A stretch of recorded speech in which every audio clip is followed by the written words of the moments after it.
I want to thank each of you. Mr. Rolando, I want to come to you. Your statement was just unbelievable. You said all 4 unions support this bill with no changes. Is that correct? Is that correct? With no changes, you support this bill, all 4 unions? Yeah, all 4 unions support this bill. I think we mentioned 2 tweaks in the written testimony that we thought would be helpful. Yeah, but if those 2 tweaks don't get done, this is better than... Totally support this bill coming out of committee, absolutely. All right, Mr. Rolando, thank you for your willingness to put it forth. I know that that comes as some cost to some of your members. You know, they're not all unified in supporting necessarily this bipartisan bill, so I recognize that. No, we believe we got the members covered. Okay, well, very good. So let me come back a little bit. I am willing to invest the political capital. We have a number of stakeholders that are here as we are looking to truly save the Postal Service as we know it. At the same time, what I don't want is a hearing to happen 10 years from now where the GAO comes in and says shortly after the 2006 bill was passed, we started on a path that was fiscally not responsible. Of course, your opening testimony said from 2007 on. So it means the minute that we passed the bill, we've had an issue since we passed that 2006 bill. Is that correct? Again, I think when the bill was passed, there was a sense that this was a forward-thinking, foresight-focused effort. I think the Postal Service itself recognized that these were a good idea. Don't know if anyone anticipated the recession that would come after and the inability to... Yeah, but 2007, the recession wasn't here at 2007. Your testimony said 2007. We were still blowing and going at that particular time. That's true. 2007 is when the Postal Service first started recording those losses. Okay, so Ms. Brennan, I want to come to you because part of what you've talked about is, well, this helps the balance sheet, but you're leaving yourself an out that says that if Mr. Taub doesn't do what he believes, what you believe is appropriate there, that you could still potentially have problems. So what do you believe Mr. Taub needs to do? Mr. Chairman, my point there was that having a strict price cap on products that generate roughly 74% of your revenue and having a universal service requirement. But you're making money on those products.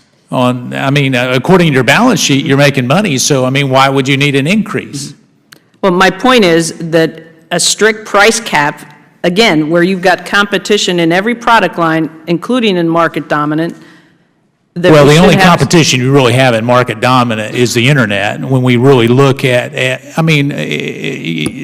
let's be honest about it. Competition, the way that you're defining it, is very different on packages than it is on your market dominant product. Wouldn't you agree with that? Well, if you look at electronic diversion, whether it's bill payment, and then when you look at our standard or our advertising mail, which is susceptible to digital advertising, which right, is the internet. Certainly, exactly, but has certainly increased.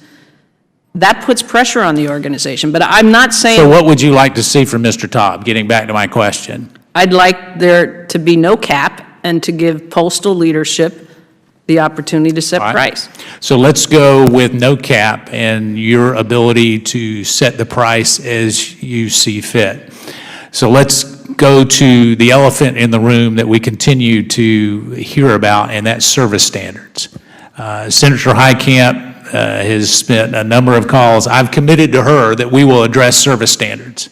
So a 2-day package, how long does it take for a 2-day package to get there before they get a refund under the Postal Service? The only refund would be if it's a Priority Mail Express piece. So a 2-day package, when you're advertising a 2-day package, if it takes 6 days to get there, do they get their money back? No, it's a service standard, not a guarantee. But all right. Clearly... Do you make that clear? Yes. Okay, because when we go and we get a 2-day package, how many days do you think we expect it to take to get there? 2 days. Exactly. So when it doesn't get there in 2 days, who do we blame? Mm-hmm. Well, it's a failure on our part. There's a process failure that we need to address. All right, so when you don't do that, when Senator Heitkamp gets complaints or I get complaints, where does the responsibility or the penalties lie? How do we fix that? Well, I think we've demonstrated that we've addressed systemic issues, but I would also Well, not offer- according to Ms. Heitkamp and not according to me. You haven't addressed the systemic issues. You may have addressed some, but from a service standard, we need to make sure that all these stakeholders, because I just got pulled into 5 newspaper owners just the other day because they knew the hearing was coming. And they said it doesn't do them any good when a newspaper is supposed to get there on a Thursday and it's got coupons for a Thursday, Friday, and it gets there on Monday, or if it gets there 2 weeks later. So how do we make sure that service standards get pulled into this? Well, I would say, first of all, Mr. Chairman, obviously service is foundational. It's key to growth for us. And we address any service issue that is experienced by a customer. In terms of how you address it, I think we have had some conversation regarding maintaining the existing service standards as is. But I've talked to some of your union employees, going back to Mr. Rolando, and they say that the way that you measure that sometimes misrepresents. It allows you to take your best service standards with first-class mail, and yet some of the others, is that not accurate? We measure every class of mail. All right, so which one, are you meeting service standards across the board? In terms of last fiscal year, we made our composite service standard for, You just changed the word. You said you had them individually, and then you just used the word composite. So which of those individually did you meet or not meet? we met our standard service performance target for last year. We met our On scanning. each one of those categories? No, our composite. That's what I'm asking. You're giving me an answer to a question I didn't ask. So in these individual buckets, which ones did you meet and which ones did you not meet?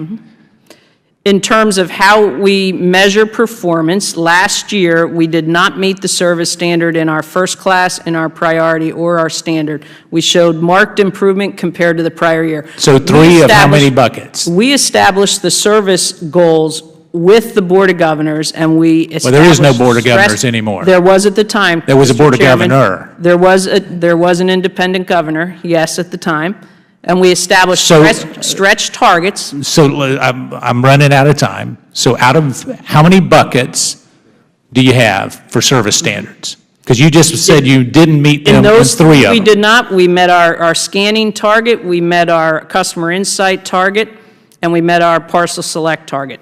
All right. 3 of the 6. So how can you say as a composite that you're meeting the service standards? If you're losing 50% of the time, how are you meeting the standard? The example I was giving you on standard or marketing or advertising mail was we measure letter volume, we measure flat volume, we measure the volume whether it's entered at a sectional center facility or upstream at a network distribution center. We provide that level of granularity to our customers and to the industry. All right.